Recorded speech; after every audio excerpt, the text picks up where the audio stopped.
ஒவ்வொன்றுக்கும் ஒரு உறவை வரையறுத்திருக்கான். குறும்புக்கு பார்ட்னர் இன் கிரைம் மாமங்காரன் தான், சித்தப்பா வரமாட்டார். செகண்ட் ஷோ சினிமாவுக்கு போகணும்னு சொன்னால் சித்தப்பா செவிலே விடுவான், அழுதுகிட்டே மாமாட்ட போட அவன் கிடக்காடா கிறுக்கு போய் மாப்பிள்ள வான் சைக்கிளில் கூட்டு போயிறார்.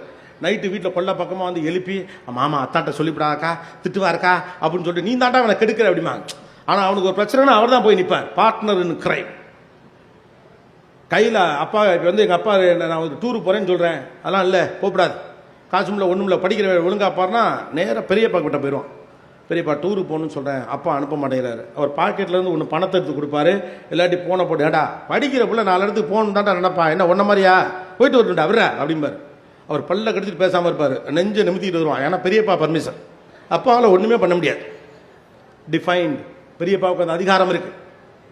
நான் அடிக்கடி ஒன்று சொல்லுவேன், இந்த அப்படி ஒரு ரோட்டில் இங்கே ஒரு பூரா விட்டு, நீங்கள் சிட்டியில் படிக்கிற ஆள் ஒரு பூரா விட்டு அப்படி ஒரு ஸ்டைல்லாம் போட்டு ஒரு கூலர்ஸ்லாம் போட்டுக்கிட்டு நீங்கள் ஊருக்குள்ளே வர்றீங்க, சிட்டிலேருந்து வரீங்க, தாப்புல உங்கள் மாமா வர பாப்பார், என்ன மாப்பிள்ள கலக்குற ஸ்டைல் மாமா சூப்பராக இருக்கு மாப்பிள்ள அப்படிம்பார். அப்படியே போயிட்டே இருப்பான். கரெக்டாக புல்லட்டில் உங்கள் சித்தப்பா வருவார். சித்தப்பா சித்தப்பா அப்படிமா புள்ளேர்னு ஒன்று விழுகும். ஏன்னா இது என் வீட்டு பிள்ளை, என் குடும்பம், நீ என்னடா அது குறுக்க பூரா விட்டுருக்க, போய் முடியை வெட்டிக்கிட்டு வீட்டுக்கு வர அப்படிம்பார். அவன் அப்படியே போவான், முடி வெட்டலாம்ட்டு ஒரு கடைக்கு போவான். பக்கத்தில் அந்த மாமா கடை, கண்ணை செவந்திருக்கு. கடைக்கிட்ட போயிட்டு மாமா அப்படின்ட்டு கையை எடுப்பான், கண்ணை செவந்திருக்கும். கரெக்டாக அவர் கேட்பார், என்ன உங்கள் சித்தப்பனை பார்த்தியா அப்படின்னு. 5 நிமிஷத்துக்கு முன்னால் அருமையாக இருக்குன்னு சொன்ன மாமா ஒரு உறவு, அதை அடித்த சித்தப்பா ஒரு உறவு.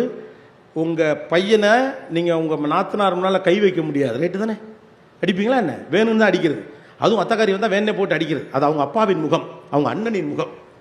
அந்த ஆத்திரத்தை தீர்த்துக்கிறது தான் அடிக்கிறது. அவங்க சொல்லுவாங்க அடிக்காத அப்படிம்பாங்க, இல்லைன்னா அதிகபட்சம் ஏன் முன்னால் அடிக்காது அப்படிம்பாங்க. அதை மீறி நீங்கள் அடிச்சு நான் பிள்ளைய கையை பிடிச்சி அத்தக்காரி தரத்தரன்னு அவ வீட்டு கூட்டிகிட்டு போயிடுவான். அவனுக்கு கரிசோறு ஆக்கி போட்டு புது ட்ரெஸ் எல்லாம் எடுத்து கொடுப்பாங்க. அவன் அன்னைக்கு நைட்டு அங்கே தான் இருப்பான். மறுநாள் நீங்கள் உங்கள் வீட்டுக்காரை கூட்டிகிட்டு போய் மன்னிப்பு கேட்டு தான் கூட்டு வர முடியும். அத்தைக்கு அவ்வளோ ரைட்ஸ் உண்டு. ஒரு பெண் தன் ரகசியத்தை தன்னுடைய அத்தைக்கார்ட்ட தான் சொல்லுவாள். தனக்கு ஒரு காதல் வருகிறது என்றால் அத்தையிடம் தான் போய் சொல்லுவாள். அவள் எடுத்தவொடனே சரியா தப்பான்னு பார்ப்பா, சரியானா அவள் பேசுவாள். சித்திட்ட போய் சொல்ல மாட்டா. There is a definition. அத்தைக்கு ஒரு டெஃபினேஷன், மாமனுக்கு ஒரு டெஃபினேஷன், சித்தப்பாக்கு ஒரு டெஃபினேஷன். நம்ம பழக்க வழக்க உறவுகளே எப்படி பழகம் தெரியுமா? சில பேரை அத்தை என்றும் மாமா என்றும் அழைப்போம். அப்பாவுடைய நண்பர்கள் சில பேரை சித்தப்பான்னு அழைப்போம். அந்த உறவு அப்படிதான் இருக்கும். அந்த சித்தப்பா நீங்கள் அழைக்கிற உறவு பாருங்க, ரொம்ப கண்டிப்பாக இருப்பார். நம்ம சொந்தக்காரே கிடையாது, ஆனால் அவர் ரொம்ப கண்டிப்பாக இருப்பார் உங்களோட. உங்கள் அப்பாவின் ஒரு உறவை நண்பரை நீங்கள் பெரியப்பா என்று சிறு வயதிலிருந்து அழைத்திருப்பீர்கள். அவர் பெரியப்பா கண்டிப்போட தான் இருப்பார். நீங்கள் போகிறப்பெல்லாம் உங்களுக்கு காசு கொடுத்துக்கிட்டே இருப்பார். ஏதாவது வாங்கிக்கடா, ஏதாவது வாங்கிக்கிடாம. அவருக்கு வந்து ஒரு பொருளாக வாங்கி கொடுத்து பாசாங்கு செய்கிற பழக்கமாக கிடையாது, காசு தான் கொடுப்பார். காலேஜ் படிக்கிற பிள்ளை கையில் காசு வச்சுக்கடா, 4 இடத்துக்கு போகணும், ஆனால் செலவு பண்ண சரியா அப்படிம்பார். அப்புறம் என்னடா காசை கொடுத்தா ஒரு அப்பாவாகவே நடந்துப்பான். That it is defined.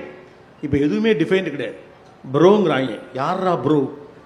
பையனும் ப்ரோ, பொண்ணும் ப்ரோ, போறவன் ப்ரோ, வாரவன் ப்ரோ. கன்வீனியன்ட்டாக இருக்கு. எல்லாரையும் அண்ணேங்கிறாங்க, எல்லாரையும் அக்காங்கிறாங்க.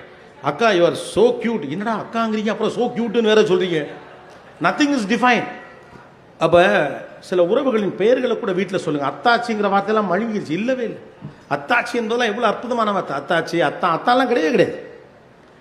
அப்போ கொஞ்சம் பழமைக்கு திரும்புங்கள். அதுக்காண்டி பழசு விட்டுன்னு போயிடாதீங்க.